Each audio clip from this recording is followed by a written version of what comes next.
Bonsoir à tous, bienvenue aux 19h de la télévision du Burkina. Voici les titres. Un dispositif d'intervention médicale d'urgence a été mis en place au Burkina après les attaques terroristes. Que contient-il? Quel est son fonctionnement? Des questions qui ont fait l'objet d'échanges à Ouagadougou pour rendre plus opérationnel ce dispositif. Et puis le comité de pilotage du projet Action contre la désertification a tenu une session. Objectif, évaluer les actions de lutte contre la désertification et partager les expériences entre pays du Sahel où le projet est mis en œuvre. Pendant les attaques terroristes qu'a connu le Burkina Faso, un constat s'est imposé, l'absence de secours médical d'urgence. Depuis lors, un dispositif d'intervention médicale d'urgence a été mis en place. Une rencontre d'information et d'échange sur ce dispositif a eu lieu à Ouagadougou. Il a été question des attributions et du fonctionnement de cet outil. Ibrahima Sombié, Kadi Sanogo. En 2016, le Burkina Faso et la sous-région ont fait face à des attaques terroristes et à des accidents de circulation occasionnant de nombreuses victimes. Face à ces situations, on a noté l'absence de secours médicaux sur le terrain des événements. Ces constats ont amené les ministères concernés, à savoir l'administration territoriale et la sécurité, la défense nationale et la santé, à élaborer un projet de dispositif médical à même de pallier ces insuffisances. C'est ce qui a amené la création du dispositif d'intervention médicale d'urgence DIMU.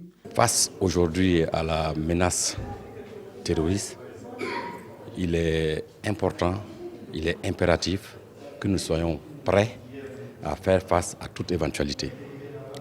Donc le dispositif d'intervention médicale d'urgence vient en complément des plans existants pour justement donc renforcer notre réponse en cas de besoin.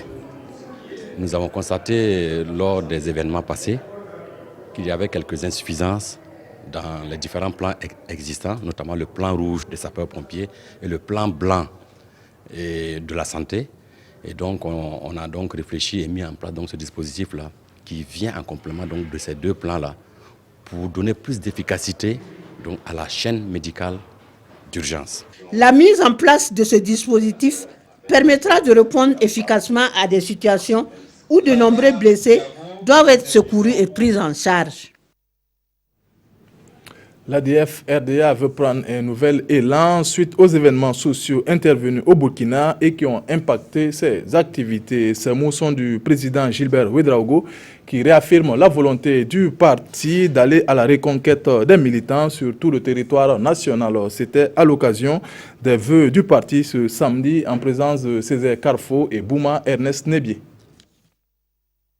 Les militants de l'ADF-RDA réaffirment à cette cérémonie de présentation de vœux leur engagement pour le rayonnement du parti. Actuellement, nous sommes en train de travailler à faire en sorte que le parti puisse reprendre à tous les niveaux. Nous avons besoin de redynamiser nos structures, de redonner courage et espoir à nos responsables et surtout aussi de communiquer. La première leçon que nous avons tirée, c'est celle de savoir que nous avons, au niveau de la communication, manqué de porter clairement nos points de vue à l'opinion. Et ça jouait contre nous. Parce que c'est vrai que nous avions posé des actes dans une optique bien précise, mais faute de communication, nous n'avons pas été compris. Pour un Burkina de paix, la jeunesse du Parti de l'éléphant dit prôner le dialogue national, la réconciliation. Pour eux, la justice doit être au cœur de la réconciliation nationale. Il y a nécessité à ce que les Burkinabés travaillent ensemble pour aller à la réconciliation nationale. Il y a nécessité de remettre le pays au travail. Nous pensons que si nous avions accepté de faire toute cette souffrance-là, tous ces efforts, c'est pour qu'on puisse construire ensemble un pays meilleur.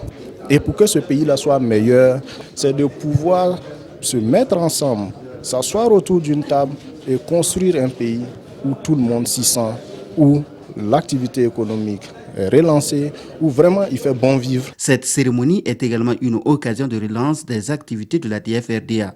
À cet effet, le bureau du parti envisage sillonner les 45 provinces à la rencontre des militants de base. La lutte contre la désertification au Sahel est engagée depuis plusieurs décennies de cela, mais quels sont les résultats obtenus depuis lors au Burkina et dans les autres pays de cette zone? C'est ce dont il était question au cours d'une conférence dans le cadre du projet Action contre la désertification, une rencontre pour évaluer les différentes actions et partager les expériences entre pays. Daouda Ouattara, Tanga, Kafandou. À cette rencontre participent les acteurs des 8 pays bénéficiaires du projet ACD. Une rencontre pour évaluer les mécanismes de récupération des terres dégradées comme solution à la lutte contre la désertification et l'amélioration des conditions de vie des populations.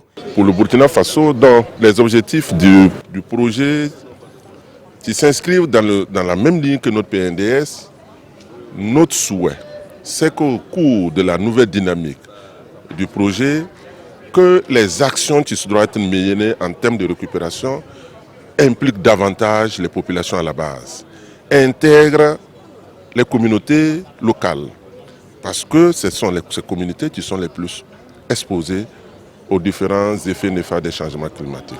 La mise à l'échelle des bonnes pratiques de gestion des terres est confrontée à l'insuffisance de financement et pour cela, la FAO, en collaboration avec ses partenaires, accompagne le gouvernement pour la mobilisation des ressources et la mise en œuvre des plans d'action. Les actions vont aussi dans le sens de la formation, du renforcement des capacités des populations à gérer elles-mêmes les terres. Nous avons une expertise à partager, c'est surtout ça notre action. Et comme nous avons cette caution auprès des bailleurs, ils arrivent beaucoup plus facilement avec l'accompagnement de la FAO à mettre en place des plans de financement. Le projet Action contre la désertification appuie la mise en œuvre de la Grande Muraille verte pour le Sahara et le Sahel et des programmes d'action de lutte contre la désertification. Il a pour ambition de restaurer les terres dégradées pour l'amélioration des systèmes agro-silvopastoraux et les conditions de vie des populations.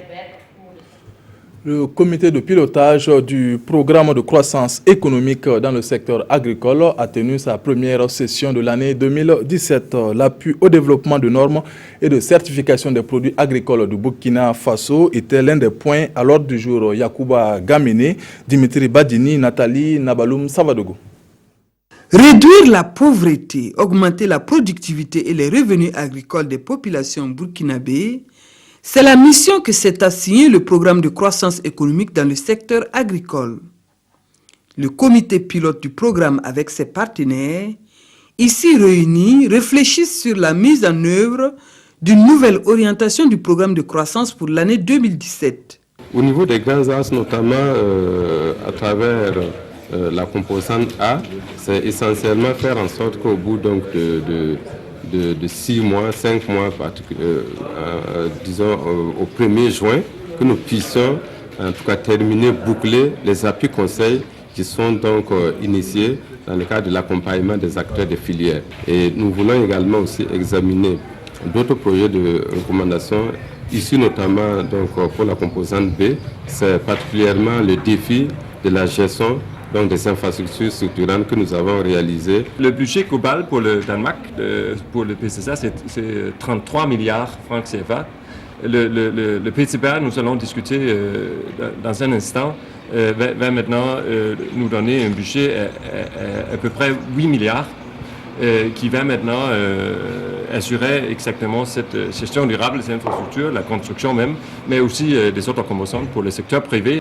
Ces nouvelles recommandations, selon le président du comité de pilotage, permettront d'améliorer la productivité du secteur agricole au profit des populations burkinabées.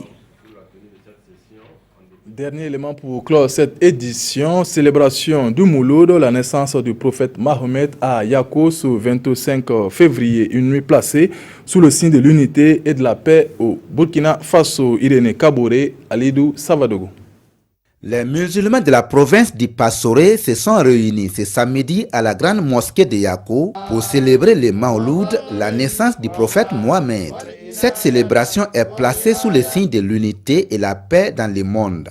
Et les fidèles musulmans se sont invités au pardon et à l'union pour une vie apaisée.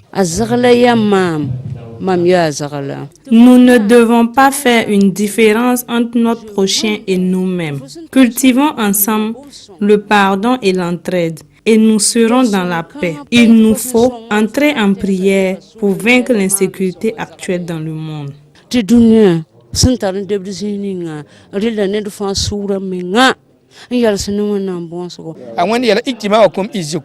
Dieu nous a enseigné que si nous sommes unis, nous vivrons dans la paix. Nous nous invitons donc à vivre dans la charité pour construire un Burkina meilleur. Le cheikh Ousmane Sawadougou, l'initiateur de cette nuit de Maouloud, a salué la fraternité qui règne entre les différentes religions, ce qui fait du Burkina un havre de paix et de prospérité.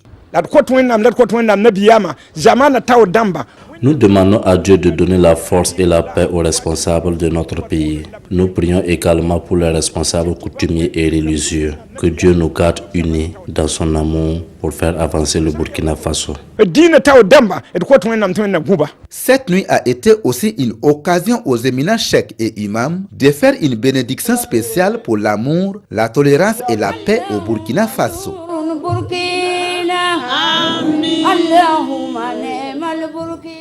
C'est la fin de cette édition. Vous avez rendez-vous avec Peggy Ouedraogo pour le 20h. Bonne suite de programme sur la RTB. Bonsoir.